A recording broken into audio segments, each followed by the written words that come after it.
backfire. It can, but it's also, the other also works. You just say, oh, I'm fasting today, I can't eat, no problem. Let me get back to my life. So we can have both effects. Okay. So one should probably gauge one's, should we just gauge our own strength and deal with this, or just say no means no, and then like that kind of a very strong approach? If you can, that's great, if you can. But, like you said, it's tricky. It's tricky, sir. Yeah, but if you can, of course, but like you said, like that verse says, chapter 2, verse 59, it says, yeah, you can keep the senses from the sense objects for some time, but the taste remains. Right? Yeah, but then if you get the higher, if you get the param Yes. then the lower taste goes away. Yes. So it may be, yes, in a momentary urge, take a cold shower, or go for a walk, or this or that. But the real thing is to take shelter of Krishna. So at that point, when there is that urge or whatever, then we just have to do something, show Krishna that we are sincere, and basically then over a period As of much as we can do, yeah. yeah. It can lead to big problems, like you saw with DT and Kasyapa. It's Krishna's arrangement, but they did give birth to some pretty good demons. True. So over a period of time, even if we do this, what you're saying, and we tolerate the urges, then even the frequency of the urges goes down. Right? It should. To understand this is not like a small thing. Look at Lord Brahma chasing his daughter. Look at Lord Shiva chasing Mohini Murti.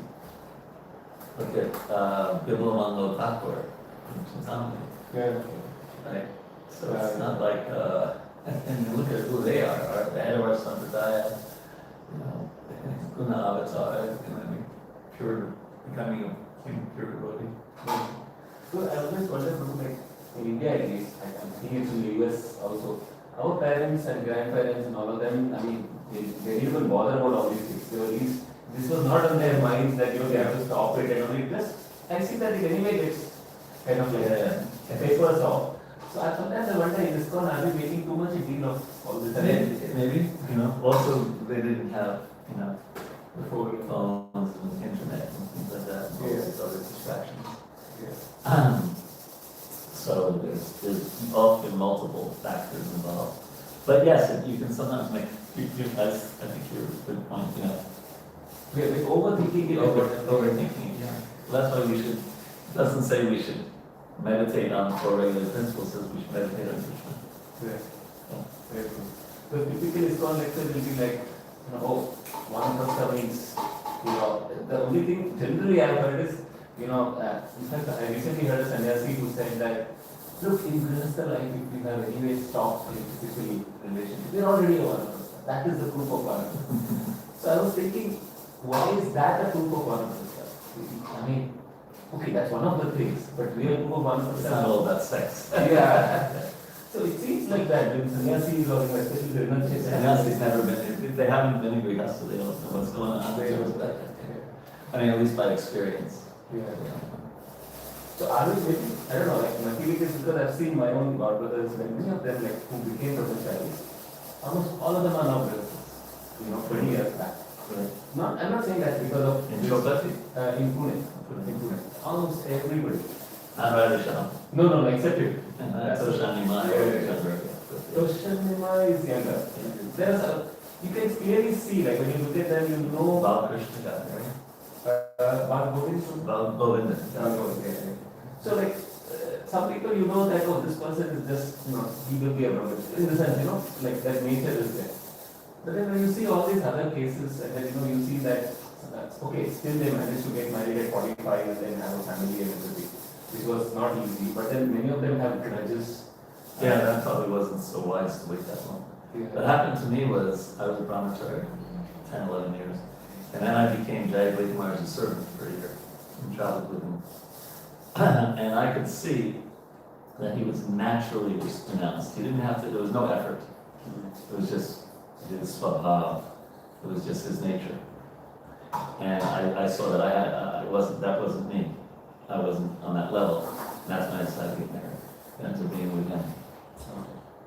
have to be so naturally relaxed. Yes, okay, this is, yeah, strain. but to do this, you can clearly see such naturally renounced people in Iskcon. And then that really Radhasham, everyone. Exactly, yes. Radhasham Prabhu, Sudharshan Prabhu, this is also in Pune, Revati Pati Prabhu. I can see. But then, like the way we preach, and I'm a student of Radhasham Prabhu myself. I mean, I'm imitating Radhasham.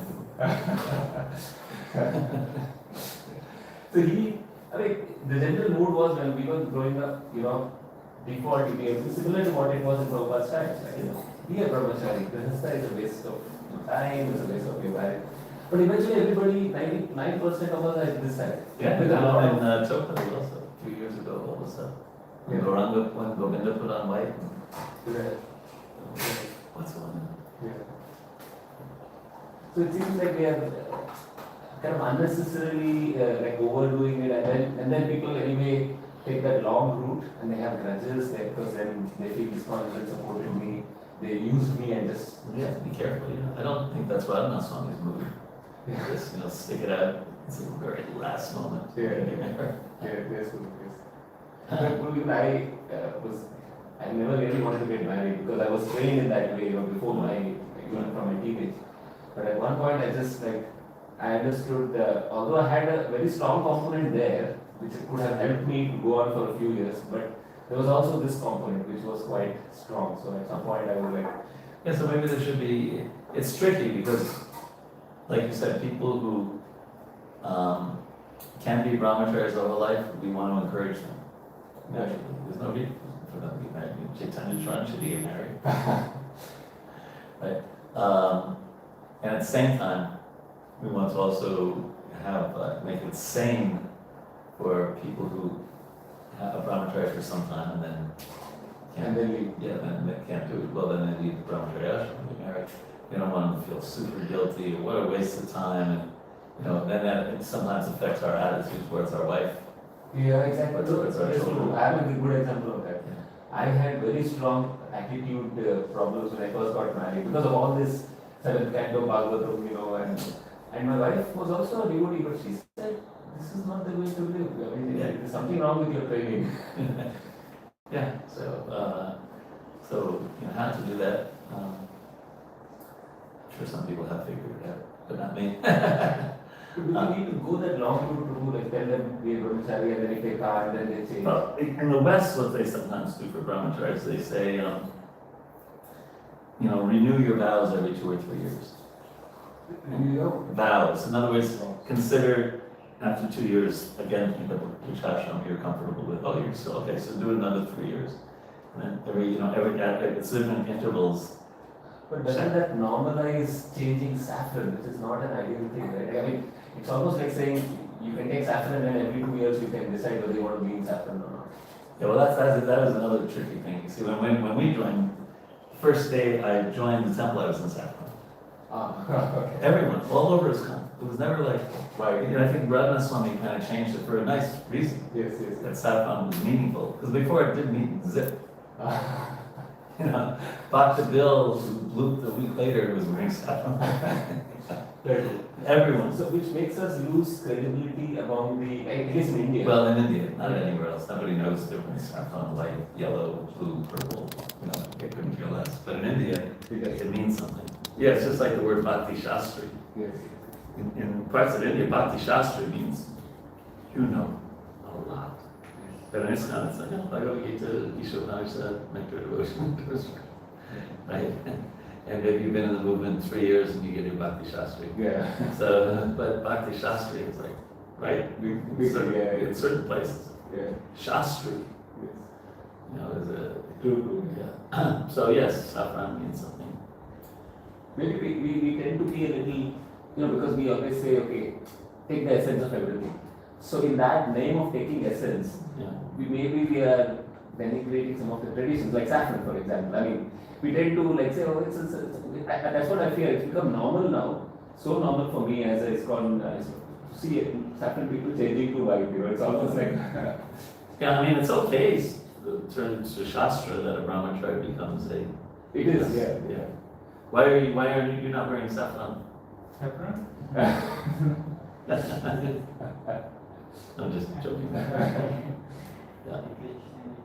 Yeah, so it's tricky. You don't know the future also. Who would have thought Govinda was going to wear white? Right. I mean, he didn't get married. I know that, Yeah. but still he put on white. You know? Yeah. Yeah, probably not a good example, but there's probably others that are. There are. In fact, many times they come to us. I have had 2 or 3 brahmacharis who changed at 40, 45, and then they say, okay, you are in academia, can you help us with this. Yeah. Now I don't know what to do, I'm clueless.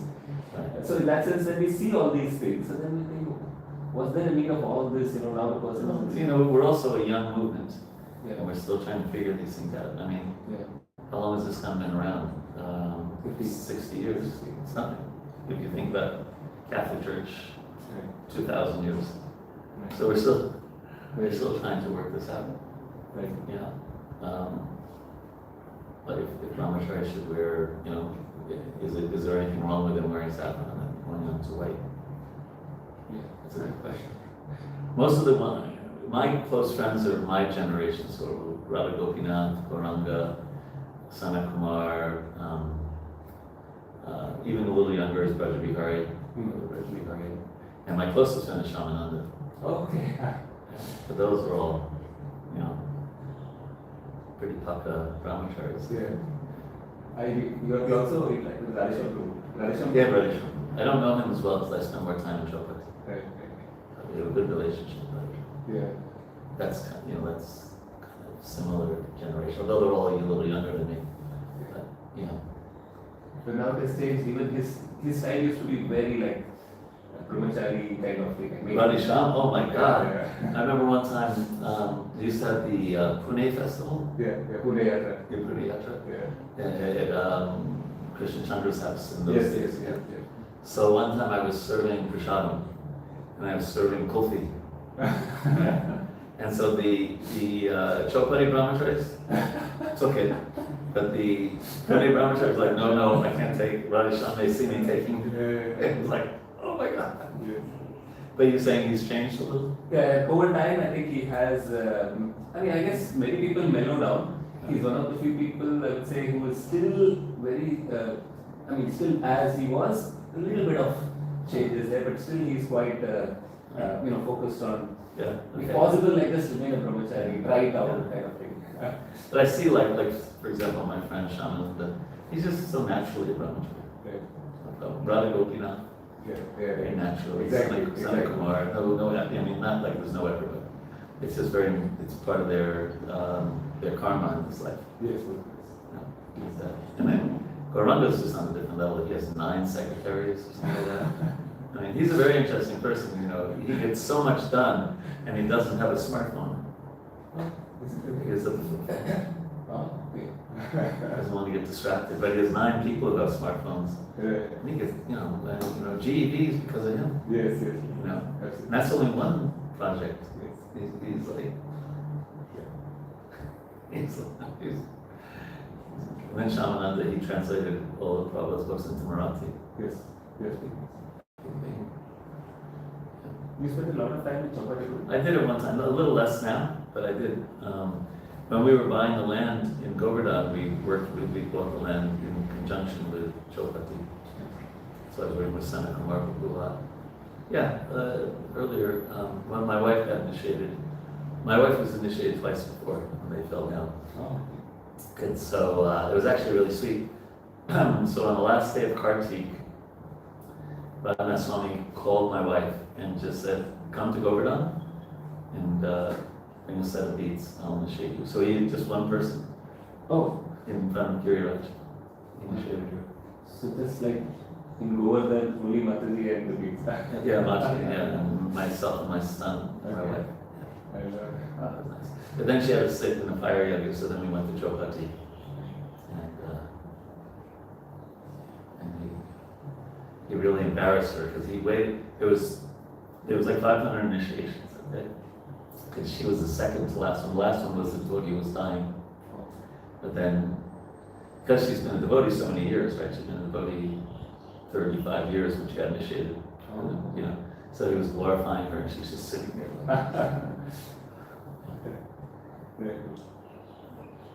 true, but going through those turbulent times of the 80s, as you said, like, and having, as you said, two gurus who I can imagine how, kind of, like, in one sense, it's very devastating at that point. Like, I really wonder how, meaning, like the faith required to continue on in that time is because I think many people left Yeah. the moment. Prabhupada, Prabhupada's focused on Prabhupada. Right. My wife very much always felt connected to Srila Prabhupada, Yeah. always, even to this day. So, yeah, we just kept, what I did one time, I said, oh, whatever the politics is, I just got in the van and did traveling singer. In those days, there was no phone, no internet, Yeah. so I didn't know what was going on. I just kept on doing traveling singer. Yeah. Didn't worry about it. So is that what you did till 12 years back when you? No, I did traveling sing-a-thon for the first 11 years or 12 years. Then I moved to India. Oh, okay, so you were in India for a long time. 21 years in Vrindavan. As a brahmachari and No, I was married. We got married in Vrindavan. Oh, in Vrindavan. We haven't experienced, we have seen a very relatively stable Iskcon, from whatever. Yeah, right. We haven't gone through these kind of, It was wild. Well, after Prabhupada left, I was like, what do we do? Yeah. Right? I at one time I thought, so do we all go home to our mothers now? There's no Prabhupada, there's no Iskcon. So it's actually amazing what, actually the pioneers, the younger devotees, it's amazing what they did because they were still in their 20s. They have no maturity. They were like, most of the GBCs were 27 years old when Prabhupada left. You remember when you were like when you were 27? Yeah. They had been chanting 5 years, 6 years at the most. And they kept the movement going. It's actually amazing. It's incredible. There's never been a religious organization that had such an age gap between the teacher and the students. Oh. Never in the history of the world. Prabhupada was he was 80 when he passed. And almost all of his disciples were under 30. And I was 19. When you joined, you were 19? When Prabhupada left, I was 17 when I joined. But when Prabhupada left, I was 19. Oh, my God. So you were studying at that point? I was in high school. High school. Wow, that's like really, yeah. That's an interesting observation. No other religious organization has Never had. in the history of the world. Yeah. So, and then Prabhupada, and Prabhupada came late in his life, Yes. right? If he had come when he was 40, Yeah. and we had 40 years with him, That that would be different. We had 11 years with him. like I have with my guru now. Like all of the Prabhupada disciples, the age gap is reduced now between them and their disciples. Right. So that's now it has come back to the normal. Well, yes, except not now, right? Let's say someone gets initiated by Vraj, he's 79 years old. Yeah. Happy enough. Yeah. I hope he lives to 100, so it's a little less now. But yes, earlier, like I got my third initiation, Vraj Prabhu was 1991, so that's been 35 years I've known him now. Right. And he stayed at my house. I know him very well. 35 years. So that is, that's a steady kind of thing, yes. But like Jayatirtha, the first person initiated me, had been chanting for 6 years. Mm-hmm. I've read about Jayatirtha Prabhu in the Leela, I think in the UK, England. Yeah, he's in England and LA. He's very nice to live. Right. And Rameshwar Prabhu, he had his difficulties, but now he's doing full-time service again. Right. Jayatirtha Prabhu left his body. But Rameshwar Prabhu's helping with the TOVP. So he's the same Rameshwar Prabhu, the BBT. Yeah. There's only one Prabhu. Yeah. Okay. Oh, he's a legend. He's just. So he was my second guru. Okay, he's the same. Swami at that time. Right. Yeah. Probably him. Right. So I think the Iskcon India, and the thing is, to my understanding, I've seen Iskcon India and Iskcon West to some extent. It seems like Iskcon as an organization is best experienced outside India for the reason that you're not viewed from the lens of tradition, and you're not viewed like all these things. Like it's a full-fledged original Prabhupada's, the way it was when you're outside India. when you're in India, my observation is we get bogged down. Like for example, recently Gaur Purnima was on an eclipse, lunar eclipse. This Gaur Purnima. So the Bangalore temple, it was a big discussion, debate, because Mahaprabhu came on, lunar eclipse. Yeah. How can it be inauspicious? Why should we close the temple? Right. But then the local Hindu groups are all against it. Yeah. Because if you open a temple, they will view you as a... Yeah, it's different. Yeah, Prabhupada said that about when he opened up Krishna Balaram Mandir. Right. You know that? You mean about the... He said we brought all the, local Vaishnavas and they did this puja and that puja. He said, as far as I'm concerned, the kirtan was the installation. Yes, that's exactly where I have it. It seems like our core kirtan and, like Buddhist or whatever we have, it gets submerged in all these other things in India. Yeah, because we have to satisfy this and that. Well, again, that's not a criticism, we're preaching against time, place, and circumstances. But even this program, right, that tells you, some things are tricky. We didn't do things in Prabhupada's time. Does that mean we shouldn't do them or not? Like there was no, what is it called, power night, when you break a fast? We never. Just break the fast. And what to speak of, have different places in the world have one Ekadasi in one place. Prabhupada just said follow the, it's called Panchandra? Panchanga, Yeah, in Mayapur, for the whole movement. So, but then Bhakti Prabhu got all this computer things and this whole program. So, you'll see sometimes where we never did that in Prabhupada's time, Yeah. So it's tricky. Yeah. But like I said, details you can change based, so you're relevant. So I guess the devotees in Bangalore decided they need to be relevant. Yeah. Right? Whereas in America, no. Because we want to be seen as Hindu. That's another problem. I don't know. Prabhupada said we're not Hindu. Well, sometimes he said that. Yeah. Sometimes he said we are. Yeah. And again, time, place, and circumstance. Yeah. I remember one time in Vrindavan,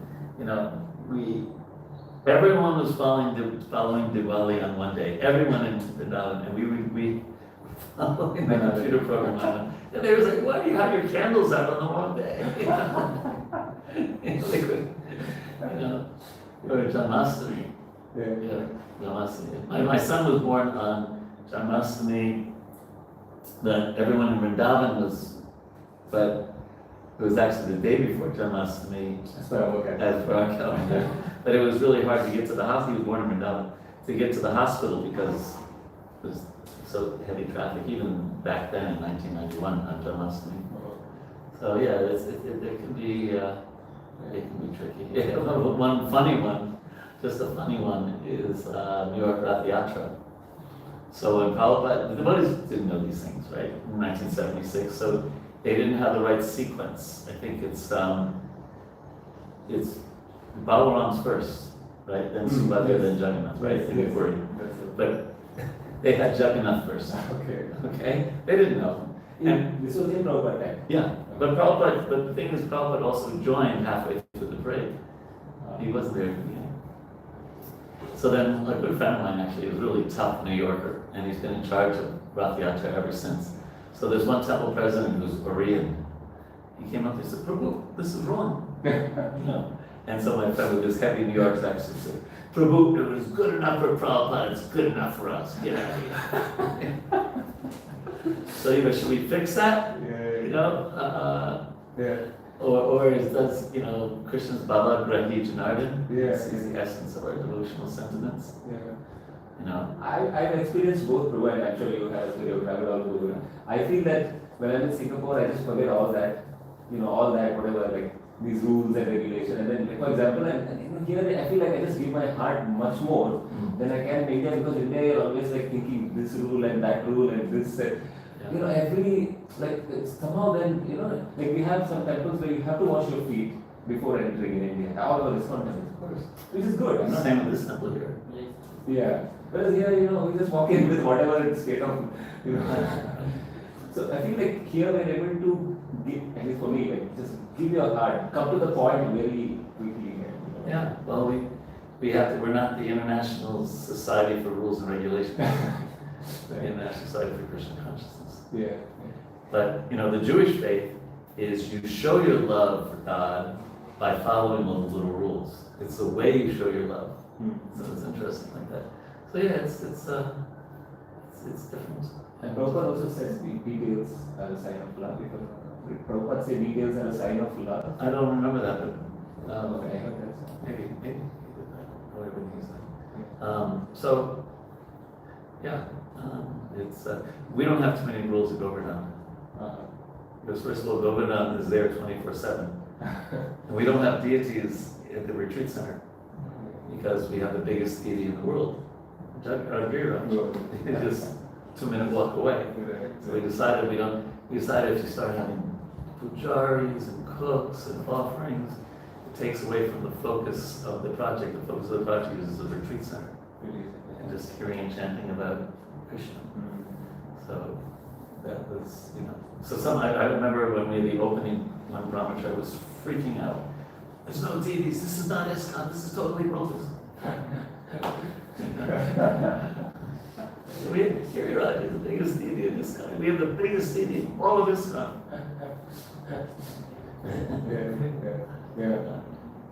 So yeah, we have to be careful that we, what you've heard me talk about Chesta Rupa and Bhava Rupa. Yeah, so we don't want to just have the Chesta take over the Bhava. Chesta means endeavor. Chesta is the endeavor and Bhava means No. Bhava, right? So it shouldn't be one at a Those time. ones is both. Both. Yeah. So, Prabhupada in one sense, there are rules, on one level, it's so nice, our deity worship is very high. And another level, it's simple. It's like, in the sense of fresh outfit, new outfit twice a day, new garlands, right? In one sense, it's, in America, at least Hindu temples, they often change the outfit once a week. So you're saying you are simple. No, simple on one level, we don't have to do all, and, you say Ashman, you offer arti, you offer prashadam, but, Prabhupada's, he had two emphasis in deity worship, he's talking about rules and regulations, punctuality and cleanliness. So in one sense, that's the highest point, but in one sense, it's simple, right? Just be on time and make it super clean. But he did, a lot of time, he had very high standards in the sense of fresh outfit twice a day, right? And fresh garlands every day. And that's easy in America. In India, you just go to garland wala, right, or buy some flowers. But in America, it's like one of the major expenses is flowers. They're very expensive in America. So. And then you have Bhakti Siddhanta Saraswati Thakur saying, well, you can even serve meat if you have to, just to get people to chant Hare Krishna. Right? And he had that like, I don't know what you would call it, but like that festival, mundane festival, and next to it is, Krishna Kancha, and he, just to attract people. Oh yeah, the one in Kolkata, I guess. Yeah. The one where they had dioramas and everything, or was it? Yeah, well, I don't know, it's in Bhakti Vikash Maharaj's book. Okay. But, so, different thing, at that time they were at the life member's house and there was onions in the soup, prashadam, and they was like, Prabhupada, there's onions in it. Prabhupada said, no, there's not, eat it. Prabhupada, there's definitely onions in it. He decided he didn't want to offend the host, So, yeah, Prabhupada, and I gave the example yesterday. There was no such thing as brahmachari ashram. No such thing. And Prabhupada created it, and he said because of that he was successful. Right. And there was no such thing as even initiation for women. I mean, Well, Bhakti Siddhanta did. but from what I've heard, the Bhakti Siddhanta, when he initiated his women disciples, the expectation, I guess, was 4 rounds a day or something like that. Well, that was for everybody. 4 rounds a day. Oh, okay, 4 rounds a day. Because Prabhupada's sister was initiated. No, 16 rounds a day is Prabhupada. Prabhupada, yeah. Prabhupada, Bhakti Siddhanta said 64 is the standard, but 4 is the minimum if you're out preaching all day.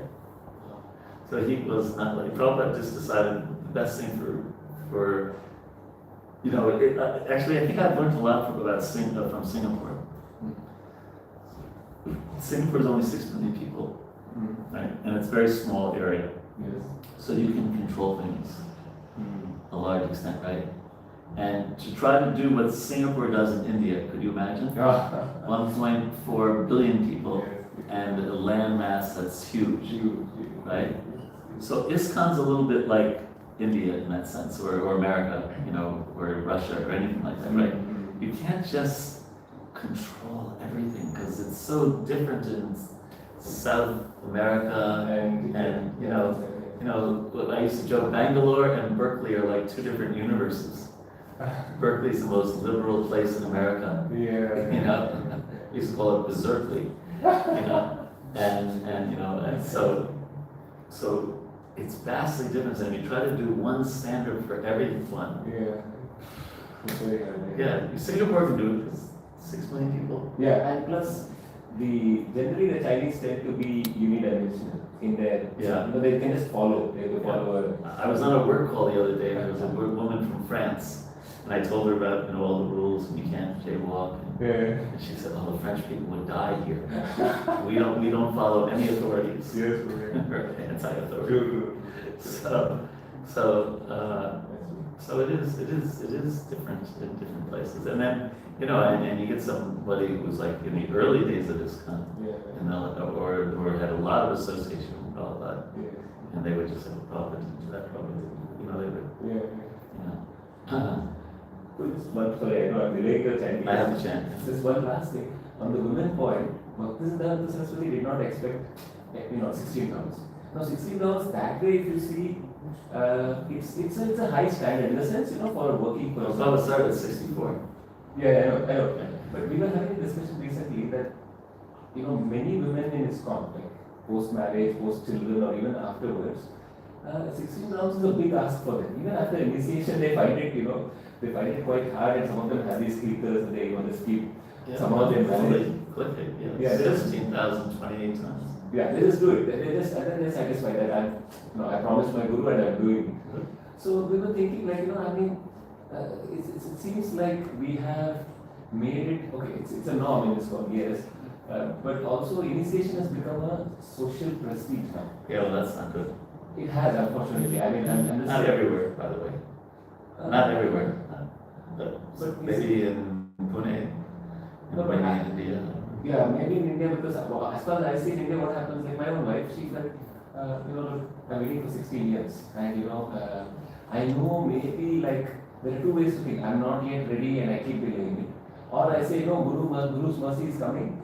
Anyway, I'll get the strength to follow the things afterwards. So she said, but in any case, I need it because otherwise I'm not valued in the congregation. Yeah, well, that's not a good reason to do it. So I said, yeah. But other people think of us as not a good reason to do anything.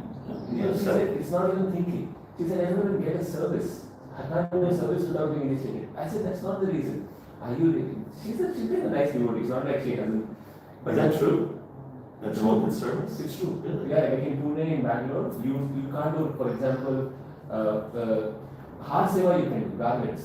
Yeah. But you can't go anywhere near the deity in terms Yeah, of that's, like cooking prasadam or you can't do that. Yeah. So she said, then I was like, this is not the reason, this late, why do you want to? Then she said, no, look, I mean, if not now, it's going to be, it's now or never. So. No, I mean, sometimes, we've had to do that in the West. We want to get someone second initiated because we don't have enough pujaris. Right. But no, I don't think that standard will or should ever change. It's something that felt like that's a principle. 16 is the principle, I think. I don't think that should ever change. Yeah, we might, Japa Mars has been thinking, well, maybe we can give names earlier. Yeah. He was also thinking about competition, because like Gaudiya Math will just give anybody a name, then initiate, after 2 rounds or whatever. And so, but I don't think that's going to change. There's no other organization, in my understanding, Iskcon, I mean, other than Iskcon, you take Gaudiya Vaishnava or Sri Vaishnava or, the Smarthas, nobody expects this standard from their, women followers. In my understanding, I heard this from other senior devotees. Yeah. So aren't we, maybe we're just expecting too much in some sense? I mean, I'm not saying I personally love chanting 16 hours, but for me it's okay. by Krishna's grace I'm able to do it. But should we expect everyone to do it? It seems like a very big ask. We are the only ones who are asking this much, it seems like. It's only 2 hours a day. And it's supposed to be the happiest 2 hours of your day. It's not supposed to be torture, it's supposed to be joyful. We're supposed to be Sudharshan. Nobody's woman, no one's man. You're 40 years old, you may be a man for 40 more years, then what? You may be a woman in your next life, or maybe a gopi in your next life, and you'll definitely be a woman. Right? So why would the woman-man things? We probably didn't make distinctions. I don't think that's going to change. Yeah. And especially nowadays, where more and more, including in India, it was one thing maybe when a woman had 5 children and was taking care of the house, but I think even our devotee women often they got jobs. Yes. And it's not only women, we find in our youth preaching, we do youth outreach. Right. Like at our times, 20 years back, we could take to 16 grounds with a little bit of push. Right. Nowadays, it's very hard. With Indian youth, very hard to. Yeah, this is That's one difference. combination. Yeah, it's becoming like very difficult to. Yeah. We can't even get like maybe 5 people in a year who can come to see. Earlier it used to be like 15 people, 60 people. So the trend is going in that direction. Well, yeah, I mean, Kali Yuga mode, we may have to. So it sounds like what you're saying to me sounds like there's going to be more discussions about this going forward as Kali Yuga progresses. Now, what the decision is, I'll be dead and gone, so I don't know what will happen. But it may be that we may have to discuss what's the principle, what's the detail. And I told you Prabhupada's answer was that takes some intelligence. Real difference. Yeah. So what to do? I told you, Japa Maharaj, especially the congregational ministry, thinks there could be some kind of ceremony earlier, after 4 rounds or something like that. And it's not full initiation, but it's some recognition. They do it too. Because Banglore is mainly Japa Maharaj chapel. So they have this thing called as, they have ladder. Right. 4 rounds, they call you, they give you a certificate. They don't give you a name though. Yeah, give you a name. But I think in the future he'd like to see a name or something, but I see. we'll see how it goes. But the world's evolving, and like I hate to keep mentioning, but these things, talking to Srinivas, these things have changed Yeah, the whole world. absolutely. In 2007, 2010, they really started being produced. People using them in the West. 2009, India a little later. Yes. Maybe 12, 13. It's nothing. Historically, it's like 15 years. It's amazing how something has changed so much in 15 years. I remember the first website we could ever get on in Vrindavan was 1995. Got on CNN.com the first time. It took like 10 minutes. So things are changing so rapidly. Especially Indian youth are heavily affected. Heavily. Because of the geo, Geo was free, right? Yeah, proliferation, internet proliferation, it's been very. That really changed everything, Geo, right? Geo changed. Yeah, and before that, it was our friend Steve Jobs. He's the one who came up with the idea, right? Yeah, it's true. Yeah. I wonder what he would think if he could see what happened today as a result. If he would have changed anything back then. Yeah. The fact is, we don't know the future. Yeah. In fact, I wrote an article on this for BTG, got published in me. Snubbing the fubbing tendency, that was the title. Snubbing the fubbing. So the fubbing is a word he invented in the last, 10 or 15 years to define the act of prioritizing the phone over the person in front. It's called fubbing. So I wrote an article snubbing the fubbing, and it actually was very well received because people could relate to it. It was like, and I gave the example of from the Bhagavatam, Chitraketu, and I gave the example of Ajamin, neglect basically. So the power of neglect to destroy relationships. Yeah. So Chitraketu neglected his wife, so they poisoned the child. Similarly, when we neglect the person in front of us. Very good. Just send me that article. Okay, so. Let's see, when was that published? It was published, I guess, last year. I should chant now. Thank you so much. But this has been a very interesting discussion. Yeah, thank you so much. So good luck. May you initiate thousands of people in 16 rounds. There's definitely some challenges, but at the same time, there's another way to look at all this. There's a lot of sociological research that says that organizations that have high standards survive the test of time much more than ones that have lower standards.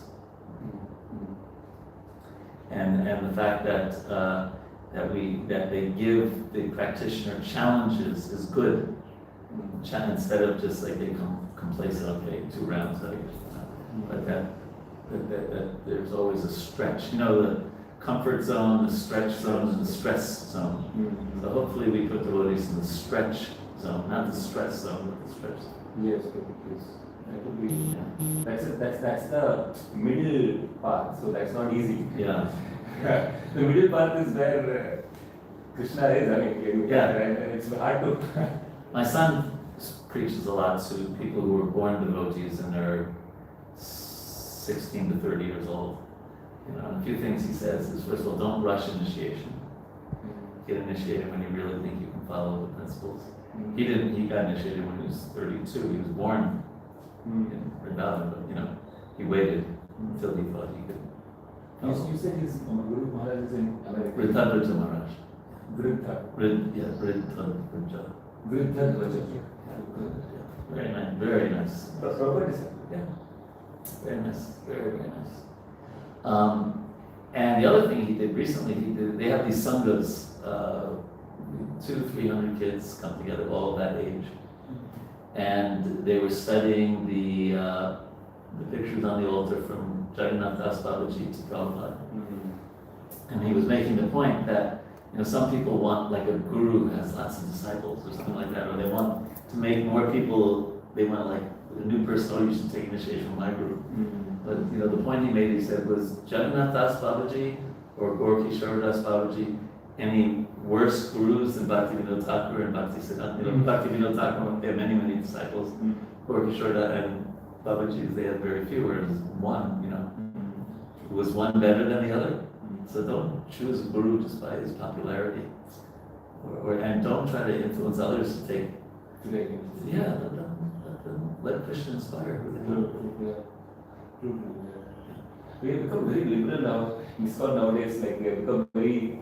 Again, I remember people used to come and little bit, you know, interfere in our life and say, okay, do this a little bit forceful, which also was helpful. Now we're like, if you like, you can do it.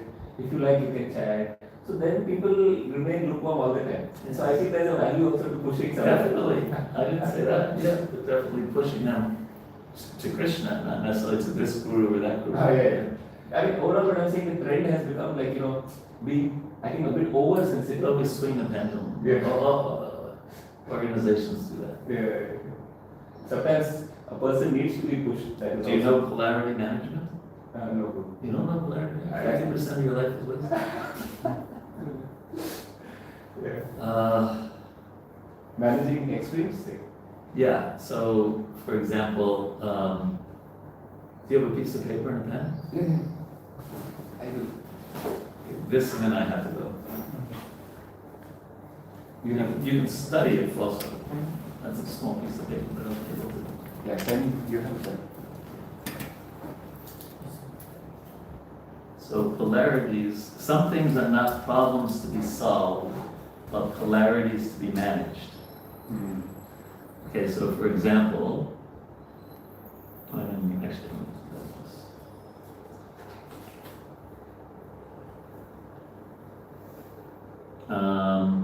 let's say tradition and innovation. So what's some of the positive things about sticking to Iskcon sticking to tradition? You tend to be you're on the safer side. Okay, safe. Okay, what else? One or two more? You get respect. Respect. Okay. And yeah, even if at some point you decide to, you know, leave Krishna consciousness, you have a safety net. That's already the safe, I guess. It's a safety net. So tradition could also be, it's been tested over time, right? It's something you can rely on. Yes. Okay. What are some of the negative things if an organization, Iskcon or any organization, just sticks to tradition? And be irrelevant. Irrelevant? Okay. Stagnant? Stagnant, yes, stagnant. Missing the essence. Okay, yes, missing essence. Okay. Anyway, you get the idea. We could spend 20 minutes on each of those, okay? But I'm just showing you what happens. Now, what are some positive things of innovation? The opposite, like you remain So you're relevant, relevant and dynamic, dynamic. dynamic.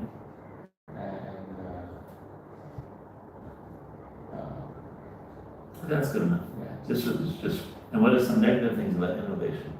Like Prabhupada said something about, he said that you Americans always want to, so it's like you can be very speculative. Right.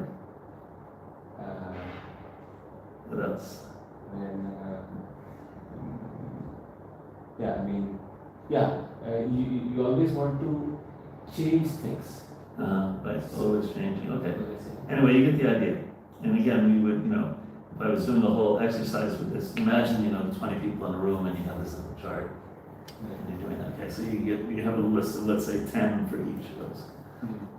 Now, in most organizations, and this is just one example, it has to be a polarity that it's not, but this is a good example. So most organizations will start here and that expands all the positive things of tradition. But after some time, they feel the negative parts of tradition. And someone gets a brilliant idea, you know what we should do? We should be innovative. And then you feel all the positive things, but after some time you feel the negative things. And somebody says, I have a great idea. We should be more traditional. And organizations usually this usually takes 20 or 30 years to go through this cycle. Right? Like that. And they keep perpetually going. Yeah, usually it's like an infinity circle. Oh. Yeah, often. Because they still have this idea it's a problem to be solved, not a polarity to be managed. But polarity management says we should do something like this, and maybe just experience a little of the negative, but mainly the positive. And then you try to make an action plan to take the best of both of these and avoid the worst of both of these. So we need to experience a little of the negative. Maybe you might, it's not a utopian world, right? So you do maybe experience a little, but the idea is you come up with action plans to focus on the positives of both and avoid the negatives of both. Wow, this sounds amazing. And so you can Google, it's called polarity management. And not just organizing to individuals, probably. Oh yeah, and so many things. Yeah, I just used one. There can be, so many. That's just, the idea is to just that you have to think about what is the actual polarity that you're trying to solve. Polarity management. Wow. This is the thing. So I mean, the idea is don't try to solve the problem. I mean, don't look at it as a problem. Try to Find it as a polarity to be managed. manage. Manage means. Sounds like, yes, tradition! Then what happens? You become irrelevant. Or no, just innovation. And then there's no anchor, there's nothing to fall back on. Right? So what are the positives of both of them? Right. So when you say manage, you mean like, kind of like accept their existence and learn to go from one to the other in a healthy. Yeah, or both at the same time. Right. Not one of the idea is to do both at the same time. And see how you can do the positives of innovation, the positives of... At the same time, simultaneously. Yeah.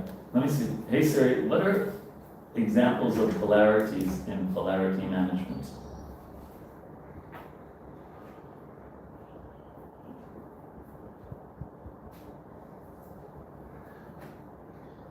Stability versus change. Here's another one. Individual needs versus a team's needs. There can be another polarity. Task focus versus relationship focus.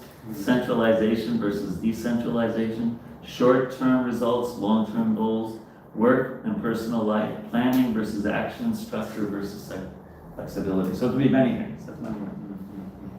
Right. And it doesn't have to be one at a time. It can be both. Or I mean, it will be Yeah, it could be both. predominantly one. Like No, not necessarily. Yeah, I know the way I did that, but no, the way I usually do it is how can we take the best of both of these? Okay. Um, So like so when we are in innovation phase, we will be less traditional at that point. But Yeah, that's one way to look at it. Another way to look at it, let's not be in innovation or stability phase. Let's be in what's best for the organization phase and take the best of tradition and the best of innovation. Okay. So it could be like that also. okay, that's also. Yeah.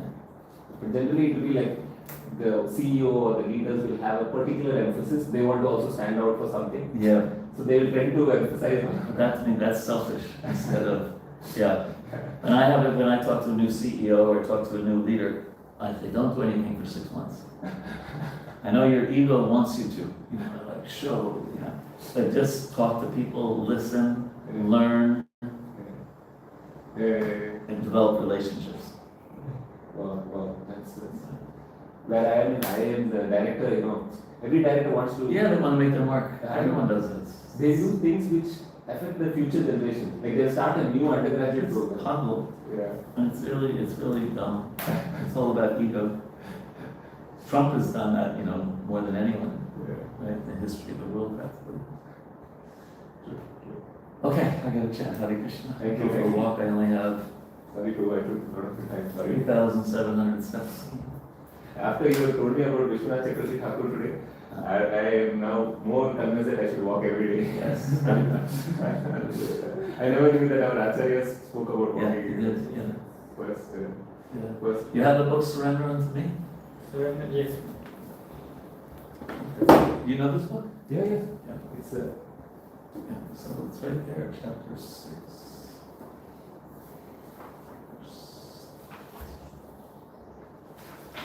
Pretty sure it's there. Srila Vishwanath Chakravarti Thakur explains that a yogi's recreation is walking. yeah.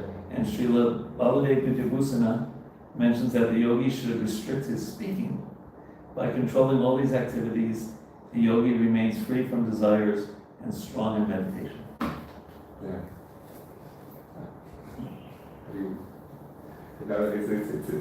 I know where to find it as well. So which chapter was this? 617. 617. Just right. Probably, and I have one question. One time, in Buddhist philosophy, they Yeah. have two, like a guru. And one Guru? is, guru means like they teacher. have two divided by like a vision now. One is eternal and another is Mahayana. Means like Mahayana and Dalai what's the other one? Dalai Lama like Yeah. this. But this eternal is they used to Sri Lanka or Myanmar or something like this. But they follow Bhikshuni means brahmachari like same like this. And they do they follow Mahayana is they follow like a brahmachari and like this, and they follow like a demigod something. And eternal, and they means Theravada is like a eternal philosophy. They don't follow like this demigod, that demigod, they don't follow. They split it, like China is also Mahayana, and they split to different ways like this. Yeah, I don't know much about Buddhism though. Yeah. This may impact for Iskcon also. Maybe. I don't know. I don't know enough about it, unfortunately. Yeah. Okay, you see it there? Yeah, it's here. You want coconut water? Okay. Need to keep hydrated. Especially here. This mine? No, this is. Where's mine? Where's my backpack? Backpack inside. Oh, it's. All right, Prabhu. Thank you so much for being here. All the best. We'll see you someday in Pune or Singapore or Yeah, I mean, come to Govardhan. yes, so if I come to go there, I will like to come in.